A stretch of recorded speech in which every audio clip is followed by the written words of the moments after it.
Oh, sorry.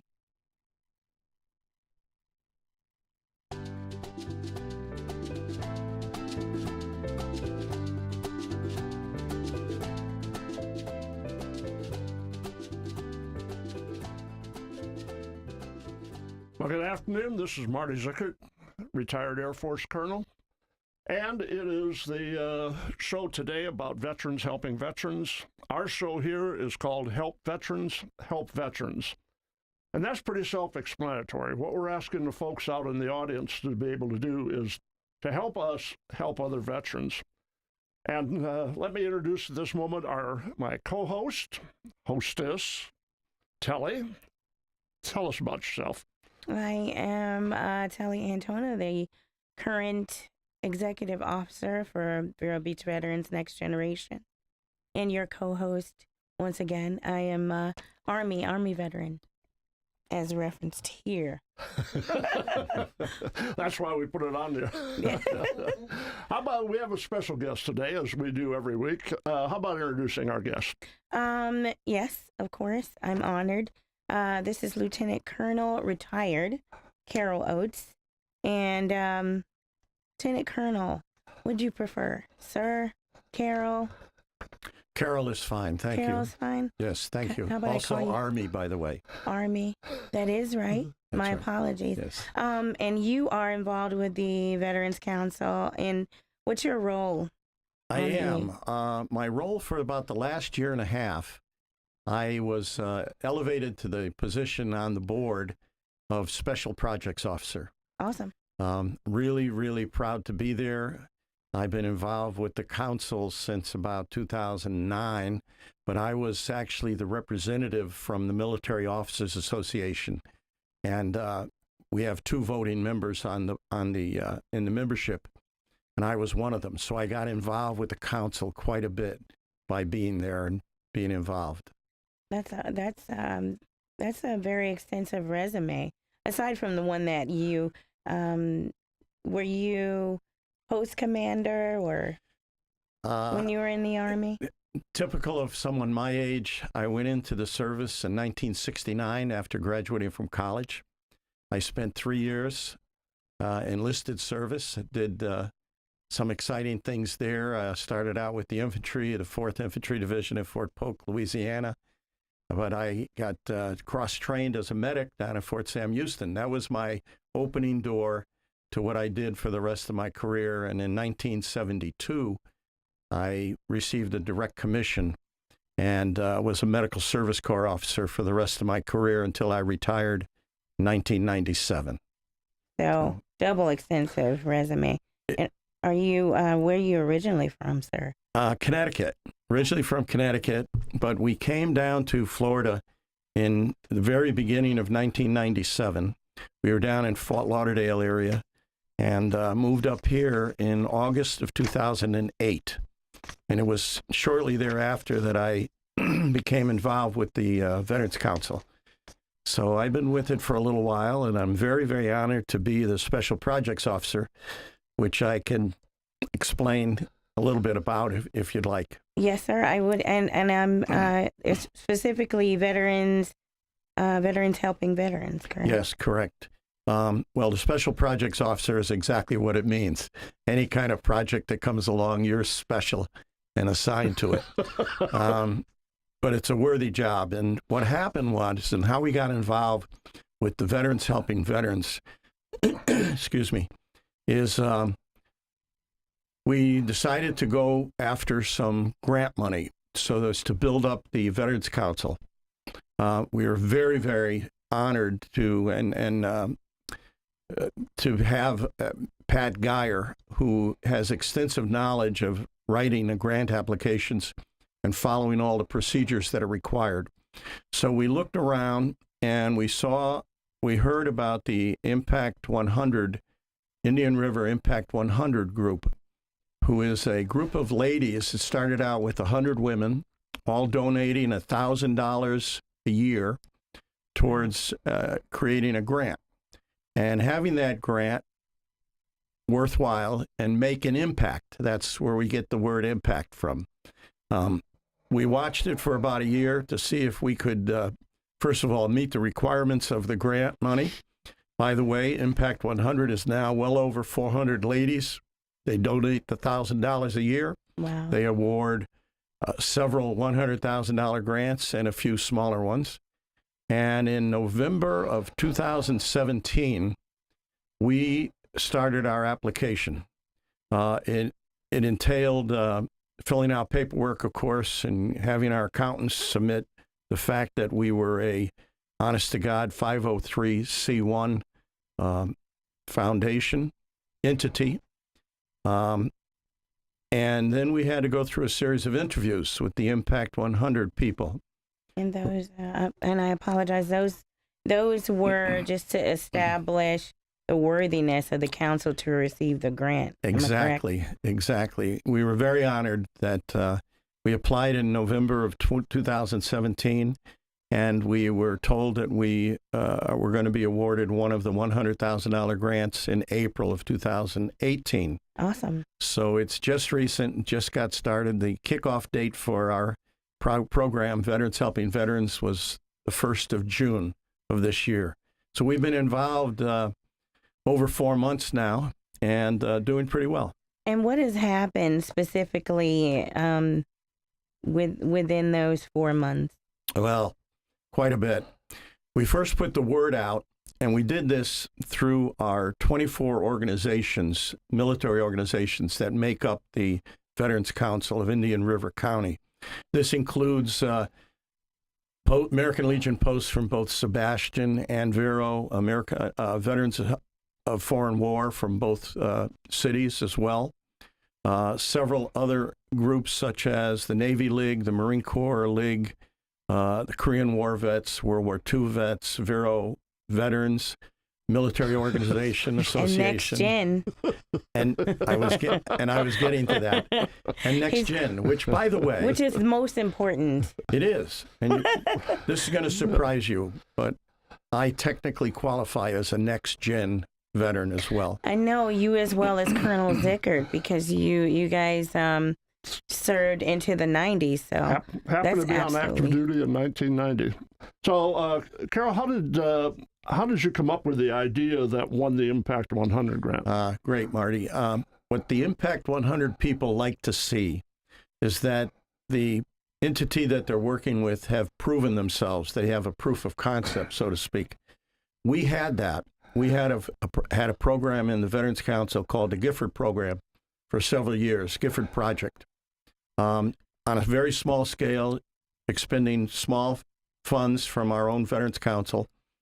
We focused on veterans who lived in the Gifford area, and we used our own veterans as much as possible, or veteran contractors, to make some improvements to their homes. This went off very well. I think we did 7 or 8 projects. Everyone was happy with it, and it worked very well. So we used that as a sample to get Veterans Helping Veterans underway. Utilizing the size of the grant we had, we were able to expand the program to the entire Indian River County, and we were able to also increase the value of each project so that we could take on a little bit more, and that's exactly what we're doing. Now, we were speaking a little bit before the show started, and Veterans in the Classroom, you're also involved in that. Is that correct? That's correct. For 4 years now. It's an extremely worthwhile program. It does more, I think, for us veterans who go into the classroom than it does for the students, perhaps. But we're very busy. We have 3 teams. I head up one of the teams. And already this year, we've done 2 classes, and we got 4 lined up for Veterans Day, just my team. And you triple that with the other 2 teams. So last year, I believe the combined teams spoke to 3,100 children. Wow. And my team alone had over 25 engagements. And I say engagements because it wasn't all these schools. We expanded to Rotary clubs, exchange clubs, and the Mentors School over there on off of 20th. So we did a lot of classes. It was great. It's really rewarding. And just for, my own information as well, what specifically do you do in the classrooms when you say that there are teams of children? What specifically?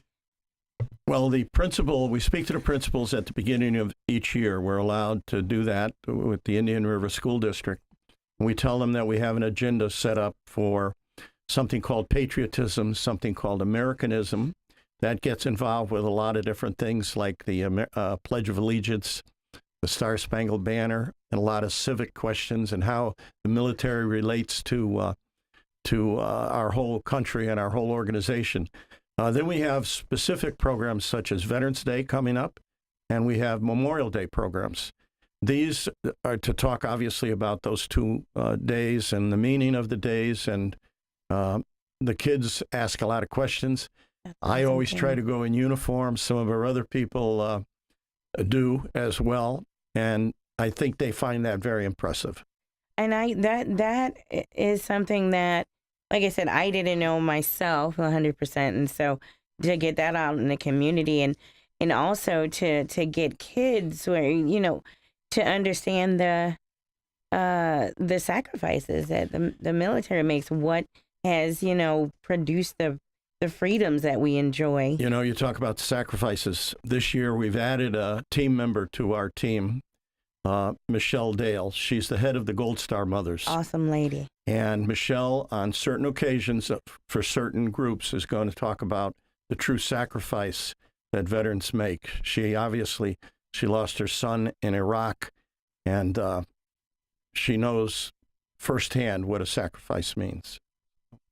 Well, we got a moment here. Let's take a break, and when we come back, we'll go back to the Impact 100 and find out exactly what you're doing so far. From anniversaries to birthdays, even just a romantic night out, Blue Star in downtown Vero is the perfect restaurant to celebrate any occasion with delicious food and spectacular drinks. Enjoy background music, chic decor, and unmatched customer service while enjoying entrees like seared scallops, grilled lamb chops, and succulent ribeye steak. Open Tuesday through Saturday from 5 p.m. to close. Call for reservations and look us up on Facebook. Blue Star of Vero, mixing good food with great company. Grow your brand. Impact Youth. The Graphic Design Impact Center provides professional design, marketing, and print services. Your projects provide at-risk teens the opportunity to identify and solve communication problems. Teens and our designers offer you innovative, creative solutions while providing teens with mentoring and skill set training. Bring your projects to GDIC and our teens. Job proceeds support teens and their future. Grow your brand and impact youth. Visit our studio by calling today at 772-205-9068. Are you talking about having your own radio or TV program? Then you should talk to Planet Vero. Here's why we're the best. Your show will be heard on 3 local iHeartMedia stations, plus worldwide on the iHeartMedia network. And you can choose our live stream option, which gives you 6 cameras and professional television studio quality production that's delivered to many social media platforms. Call us for a free, no obligation on-air interview, and we'll show you the power of Planet Vero, radio, and TV. That's 772-778-2832. Follow the powerful Rush Limbaugh Show on Planet Vero Radio. Take advantage of the amazing opportunities on social media like Facebook and YouTube with a live stream broadcast. Call 772-778-2832. It's the future of marketing. It's Planet Vero, and it's brought to you by Idea Garden Advertising. Visit planetvero.com. And welcome back from the break. And a couple things. If you're interested in watching this, it's on a couple things. You can go to planetvero.com. You'll see us on there, and you can also go to the Facebook site that is the Veterans Council of Indian River County. So take advantage of that, and you don't have to do it today, but you can do it tonight while you're sitting down. To go back to Carol, I asked him for some specifics of what they're doing, and Impact 100, what an awesome project that has turned out to be. So, Carol, over to you. Thanks, Marty. As I mentioned, we're a little more than 4 months into this project. We actually have 2 years in which to utilize the money, and it's obvious to us at this point that we're going to be done much sooner than that. but we do have plans to try to sustain this program. We think it's well worthwhile. Let me give you a couple examples. I mentioned earlier that we got the word out primarily through our organizations in the council. They passed the word to their members, and we started getting some phone calls. About 21 people actually applied, and we started doing interviews and getting involved. Two of the people right off the bat, this was back in the early summer, who were World War II veterans. We wanted to help. Believe it or not, they both passed away. So we didn't work quickly enough on this, my point of view with that. But we've helped to date now through this month, into this month of October. We have 10 projects. 7 are complete. 10 or 3 more are underway. And we have about 14 more applications, which we are going through. There is a qualification process. It's very simple. Person has to prove that they're a veteran. They have to prove that they're the homeowner, and they have to show a need. Now, the need is subjective. Let me give you examples of some people that we've helped. Of the 10 programs that we've got underway already or have completed, 3 of them involve next-gen people, the younger people who served in Iraq and Afghanistan primarily. Happy to say one of the families that we helped there was a young veteran with a wife and 4 children. They had some needs to improve their living conditions, and we helped with that. We've also helped some older veterans who have health issues. In one case, a man is suffering from cancer caused by Agent Orange. He's already lost the lung, had several improvements that his doctor had recommended for his bathroom, quite frankly. We've done that project. We like to try to get our own people involved to do the work. So not only are we helping a veteran, we're helping the veterans who are doing the work, or we've hired a veteran-owned contractor. 8 out of the 10 projects that we've done so far have been veteran-owned contractor employing veterans themselves. There's a multiplier. It's not just 10 times 2, husband and wife. It's 10 times the husband and wife and the grandchildren or the children involved or other people who may be living with them. And, of course, all the people involved in doing the labor itself. We have a process where we do an interview. Everything has to be met. Some people have not met the requirement, quite frankly. And we've continued on with the other ones there. And at the end, we have a satisfaction survey that has to be completed. Now, some of the projects that we do get a little bit more involved and may require a permit or overseen by a general contractor.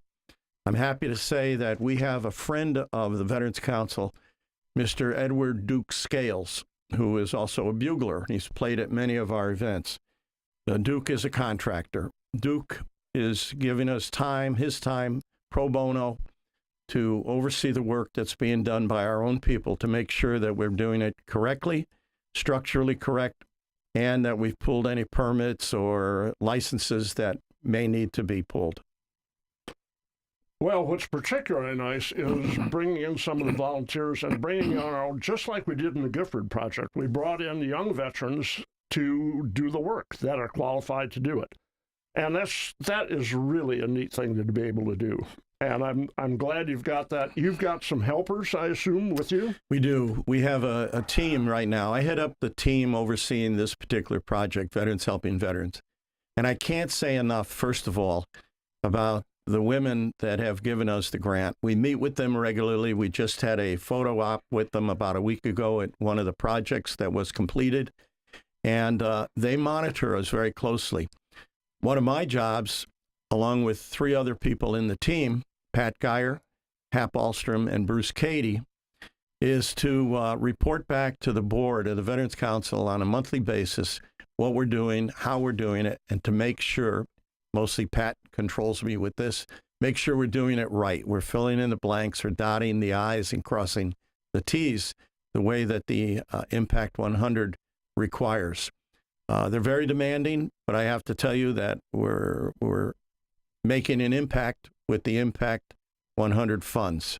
So they're very happy about that. We already have talked about trying to sustain this program after we expend the funds. And we have different ways of going about doing that. We think that it's very, very worthwhile. We know we've improved the lives of many people here, and we're using the money wisely, and we're doing exactly what the Veterans Council wants to do. It's veterans helping veterans. And we're doing exactly what us veterans are supposed to do. We're still serving. So it's really filling a big gap with us. It's taken us up to a whole new level in the Veterans Council, and we're going to get some recognition on it, such as this program here today, and we're doing some publication as well. So. Well, Idea Garden has really gone out of their way helping us with this project to get us on the radio. We have a tendency, and Telly and I have talked about it before, is we have a tendency to think that everybody knows about veterans. Everybody knows about Memorial Island. So when we found out that, lo and behold, they didn't know about it, and I think I brought that up when Hurricane Irma missed us, thank goodness, of running across a veteran, Korean War veteran, 83 years old, couldn't hear, couldn't see very well, lost his refrigerator and was eating out of a styrofoam box. And through the cooperation within the county, we got a home health care agency that said, hey, there's just a situation. John Jetson said, come get a refrigerator. And the young Next Gen put it together. So what that means to us is, in the biggest sense, is collaboration. And that's what we're all about, is we can't do it all ourselves, but we know who to go to. We work with Habitat. We work with the homeless center. In fact, Bruce's office is in that area. So those are the ideas we're going. I'm really glad to see how well things are going with the Impact 100 money. Gosh, it's awesome. I don't know any other way to say it. It's awesome. When you think of a World War II person, and they're out there, and summers are hot here, and all they needed was air conditioner or air conditioning repair, even more important. We've got some great collaboration from the air conditioning companies. So what a great project. I can tell you, Marty, that the people that we have helping us with the work, the contractors, for instance, two quick instances. One of them, we had them come out to check on an air conditioning system that we thought needed replacement. They found out it was still under warranty. They got the right person connected with the right person, and the thing was done without our funds, under warranty. Another one was a screening of a porch. They needed new screens.